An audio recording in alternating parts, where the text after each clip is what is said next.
What's up, folks? I just wanted to record this quick video on due diligence and really being very wise in our choices. And this stems from the fact that I've done moving jobs, moving people from house to house or from a storage container to their house or from their house to a storage container. I've done a job where I cleaned up after people doing evictions when they got evicted from their homes. And even before this whole coronavirus thing and people being focused on cleanliness, and then I did landscaping too. So landscaping, you get just filthy dirty.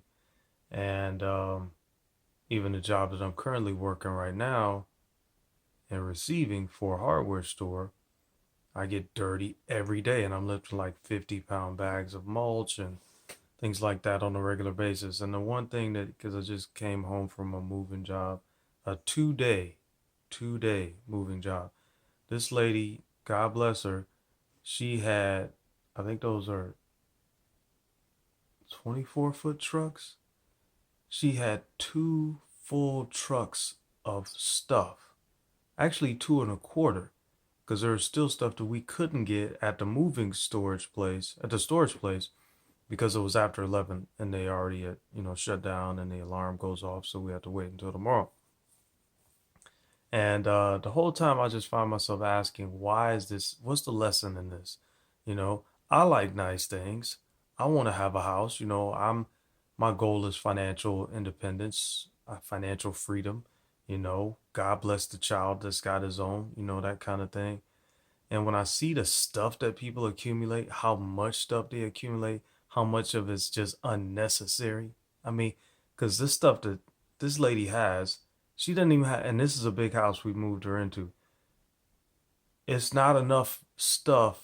It's not enough space in the house for all the stuff that she's accumulated. And I'm just like, what the, what I'm saying? So do you, what I'm saying? If that's what matters to you, a big house, and for a long time I thought that I wanted one of those. And I'm not saying I don't want a nice house, I do. But if I had a house really big, the only way it would really make sense is if I had a lot of my family living there and we could really break bread together on a regular basis, sit down at the table and have, dinner together as a family and, really make sure that we're connected and related to one another and that kind of thing. But other than that, I just don't see it anymore. I don't see the need for a big house, you know, even from a different perspective. My mom has a Volkswagen and it's a newer model. I think it's a Jetta. And that thing, I was driving it today and just realized how quick it is, how light that car is. And on the speedometer, it says it goes up to 160 miles an hour. That is, that's an insane amount of speed. And the point I'm getting to is that because that car is so light, and I want a Lamborghini, Aventador Roadster to be specific. I love cars, and definitely going for my Smokey and a Bandit Trans Am. The one that the one company Year One did, where they added the new and improved suspension, all that. It when as it relates to cars, a car that's that light, you need to know what you're doing to drive. Because if it gets away from you, that's it. You know what I'm saying? If you're at that high rate of speed, 160 miles an hour, something in the high hundreds or whatever, even 100, you hit something, that's it.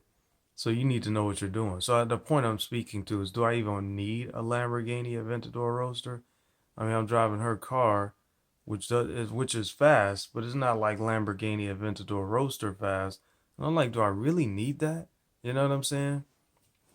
So between that and these moving jobs and cleaning up after people when they're evicted, we're at the height of the coronavirus.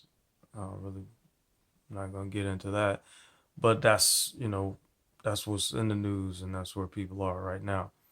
And I just find myself thinking and just seeing how wasteful people are, all of the plastic that's produced that people waste, all of the furniture and the clothes that people buy that they really have no real practical or pragmatic use for. after like maybe one or two uses, after the newness of it wears off, it just goes into a closet somewhere and never gets used again. And just all of the stuff that people accumulate. And I'm just like, people, get a grip. It's not that serious. Stop being so consumer oriented and let's get more into the space of maybe being more producers. I know that's was one of the big breakthroughs for me, as opposed to consuming so freaking much. So, to each his own. But like I said, just working, like those two jobs in particular, the moving job and the job cleaning up after people after they've been evicted, and just seeing how that's another aspect of it too. Just seeing how nasty people are, how just disgustingly nasty some people are. It's like, oh my God, Clorox bleach ain't gonna address all of that. It's just a reflection of your consciousness. You don't need all of that crap because if you got that much clutter on some level, it's a reflection of your consciousness. So clean out and clear out, give it away, take it to a recycling bin or somewhere where they can reuse it. Unfortunately, that's another thing that I can somewhat understand. People don't take it to recycling bins because in most of the United States of America, they don't make it easy to just like drop it off at the curb and then they'll pick up, you know, metal or wood recycling or whatever. So, you know, let's just hope and pray that God is on our side for all of the waste and just how wasteful we as humans have been and the collateral damage that comes about as a result of that. And even when it comes to like being a parent, I think about that. I'm like, why would I want to be a parent? Why would I want to bring a child into this nonsense, into this filthy, disgusting place in many respects?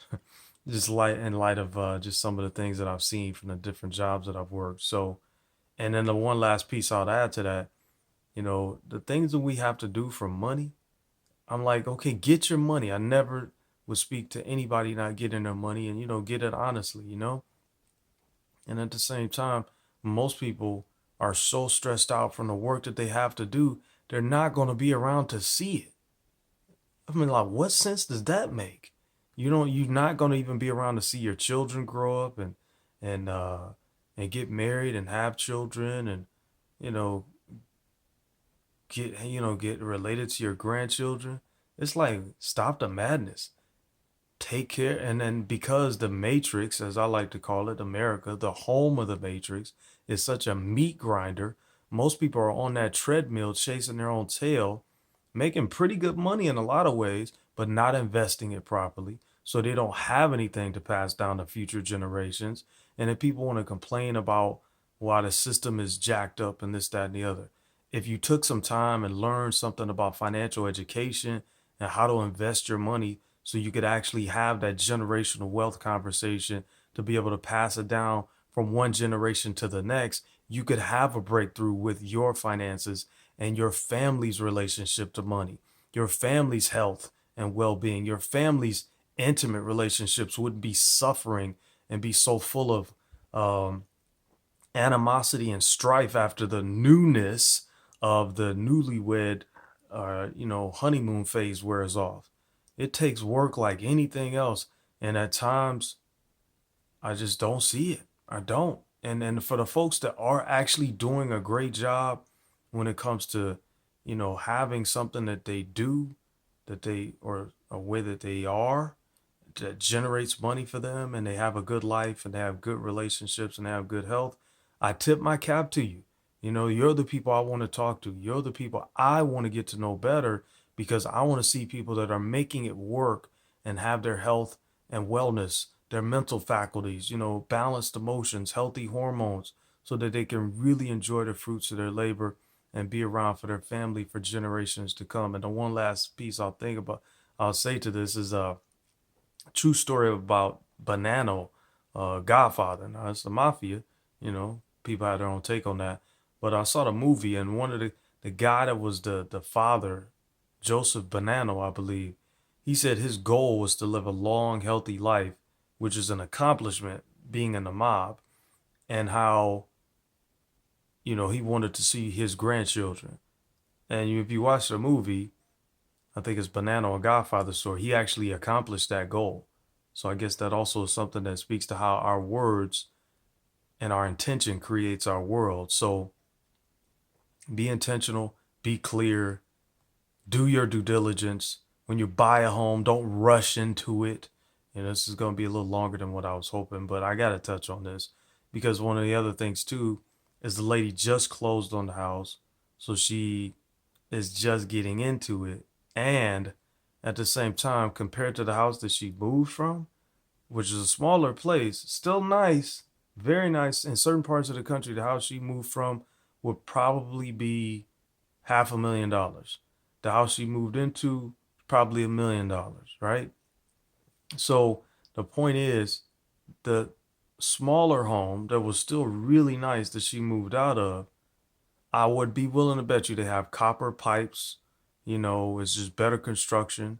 You don't hear the floor squeak, so that means the subfloors, the floor was actually bouncing a little bit in the house that we moved her into. And so it's like, don't buy emotionally. You know, Look at all the factors. How old is the property? You know, what fixer upper aspect are you going? The basement wasn't completely finished. So if you really want your house to be a home, typically that's something you want done, you know? And so it's things like that that all add up. And if you're not really willing to take into account those things, be prepared to just deal with what you get. So as the one guy, I don't even know if he's still around, Carlton Sheets, that had this real estate program back in the day, he talked about how important it was to not buy emotionally. So no matter how nice the house is, no matter how beautiful the Lamborghini is or the car is that you want, don't get attached to it emotionally. It's a business decision.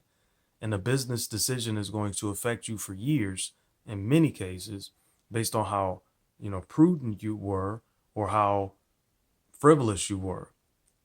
So, make sure that you know the history of the property as much as you can. If it's a car, buy a car that was only one owner as opposed to a car that was owned by several different people, because you don't know what their energy was like and what the car actually went through. I mean, you can look it up with the Kelly's Blue Book thing, as I understand it. And because of this day and age with technology, you can pretty much track down anything or anyone in its history. And so, that's a resource that you can use so that you can be empowered in the choices that you make with the things that you buy for the hard earned money that you acquire. Don't waste it. Do your due diligence. Take your time. Refuse to be emotionally attached to the purchase. It's business. Be practical, be pragmatic, have vision, be intentional, and detach yourself from the emotional component when it comes to major purchases and buying. So, hopefully, you found something of value in this video and something that can help you in your life. If you do like it, please subscribe below and maybe leave a comment or two below as well. Thanks so much for taking the time to view the entire video, and I'll check you guys out when I make my next post. Thanks so much. Take care.